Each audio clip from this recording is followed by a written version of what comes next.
Welcome everyone, Dylan Gemelli here today with a brand new video for you. So today we are going to focus on stacking testosterone, Deca, Durabolin, and Dbol. But before we get into that, I want to give a huge thank you to everybody out there supporting the channel. You are absolutely all amazing. I can't thank you enough for the support, the feedback, the likes, the subscriptions. Thank you. That's all I can say. Thank you, thank you, thank you. Now, if you haven't yet, please subscribe to the channel, hit the like button.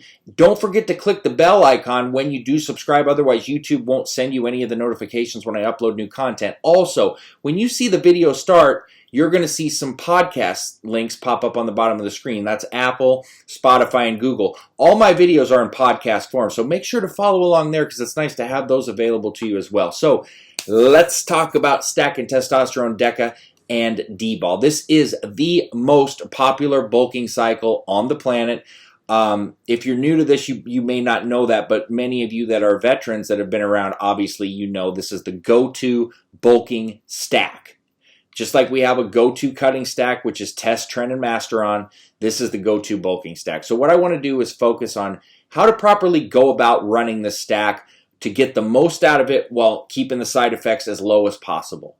So this is a 12 to 14 week cycle. A lot of people do like to run Deca a skosh longer than the general 12-week cycle, which is fine because it's an extremely long ester. I don't love long drawn-out cycles, but Deca, Durabolin, and Equipoise are the two that do require a little bit lengthier run. So 14 weeks is fine here. Now, Dylan Gemelli has a little bit different protocol when it comes to dosing. All right, because you don't need a lot of testosterone in Deca to make gains. You don't want to run it too low, but you don't need a ton either.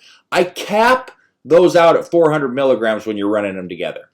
Generally, what I recommend is 350 milligrams of Test, 350 milligrams of Deca. I prefer to keep those at an equal dosing amount. I know some people like to run Test a lot higher, and some people like to run Deca a lot higher.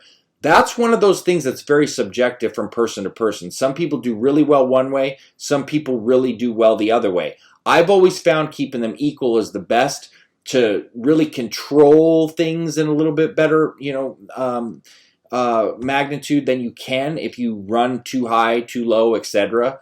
But that's something that's going to be found out more so by trial and error to see how you respond. Just remember this, testosterone converts to estrogen, Deca does at a much lower rate, and then you've got prolactin to worry about with Deca, and then you've got Dbol, which converts at a very high rate. So an aromatase inhibitor is going to be essential here. In terms of Dbol, I never recommend exceeding 4 weeks of Dbol. I find with so many different people that 30 milligrams is that dose of Dbol where you're going to get a ton of gains and you're not going to have to worry about so much of that estrogen conversion and so much of that unwanted water gain. People do run it up to 50 milligrams. I don't like that. I'm not saying you can't. I just don't recommend it. 40 would be top end, and you really rarely see me doing that. So I would say at the most 400 milligrams each of Test and Deca and 40 milligrams of Dbol. Test and Deca at 14 weeks and Dbol at the first 4 weeks. My personal preference on this, what you'll see me like if you follow me on forums, it's going to be 350 of Deca and Test and 30 milligrams of Dbol at that 14-week range for Test and Deca and 4 weeks of Dbol. Now, supports. Obviously, as I said, an aromatase inhibitor. Aromasin or Arimidex. I would prefer Aromasin on a really heavy estrogen cycle, but some people are far less prone to estrogen and they find that they just need a lot less of an aromatase inhibitor where Arimidex would be okay.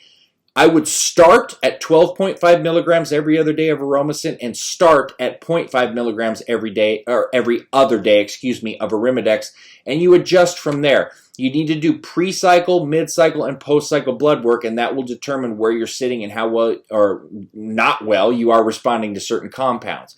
Aromatase inhibitor is key here. With Deca, you are going to want to make sure you're keeping an eye on prolactin, and the higher you run, the more concern that you're going to have. So Dostonex or Caber and Pramipexole are the two best known to actually control and or mitigate these issues that could arise. A lot of people are okay with just vitamin B6 as well. You don't want to overdo it on these, especially like Dostonex. And I've done videos separately on these that'll go through all the dosing and everything with them. But you're going to want to make sure that you have at least have those on hand. And if you want to start with vitamin B6, do that. A lot of people don't. If you don't run it too high, you're not going to have a problem. But if you start running Deca 500, 600, 700 milligrams, you're absolutely going to need those. Promi's a touchier dosing because you got to ease into that because of the side effects. I really want you to go back and watch my video on Promi so you can really get a feel for that. With the Dostanex, for example, 0.25 milligrams every 3 days is generally going to be plenty unless you're just running absorbent amounts or you just have a strange body response. And then lastly, of course, with an oral steroid, you're going to want to have something to control or at least mitigate those toxic side effects. I've done videos on this in the past as well that you'll want to watch. I use N2Guard. It's a 45 ingredient all-in-one protectant. I'm not saying that's the only one out there. I'm saying that's the one that offers the most protection. It's pricier, but you get what you pay for. There are smaller supplements out there that I've used as well that do the trick. They just don't cover the bases as well, and that's fine. You do whatever you're comfortable with and what you can afford, etc. You're going to need a full post-cycle therapy after this cycle. I would highly recommend a 6-week post-cycle therapy after a long, drawn-out cycle, especially with Test and Deca.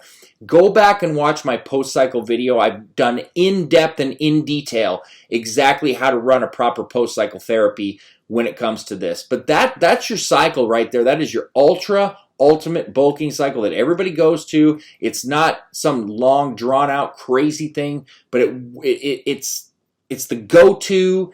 It's tried and true for I don't know how long, way before I was ever around, probably. But this is the stack for bulking. And, you know, I'm not going to sit here and please don't ask me how much you'll gain from this because I don't know. I can tell you what the compounds are capable of. I don't know how you're going to eat. I don't know how you're going to train. I don't know your gear quality. I don't know your genetics, your body response. Yeah, there's so many factors going to that. I just know that you can do a lot with this cycle, and I know what the compounds are actually capable of. But to ask how much you will gain is a question for a psychic, and I know I'm not one, and as far as I know, I don't know any. But I can always tell you what the compounds are capable of and what you should expect from them. So just understand when you ask that question, the kind of answer that you're going to get. I just don't ever want anybody to be led on or have somebody tell you you're going to gain 20 pounds. Nobody can tell you that. I can tell you what they're capable of, though, absolutely, which I've done and will break down in separate videos, etc. But that's your testosterone, Deca, and Dbol cycle. And that's a long ester of testosterone that I'm talking about generally on this. You can pin test propionate if you want to go shorter, but you're going to be pinning a lot. Otherwise, you just, you know, twice a week with like a cypionate or an enanthate and then a Deca Durabolin, and you're good to go.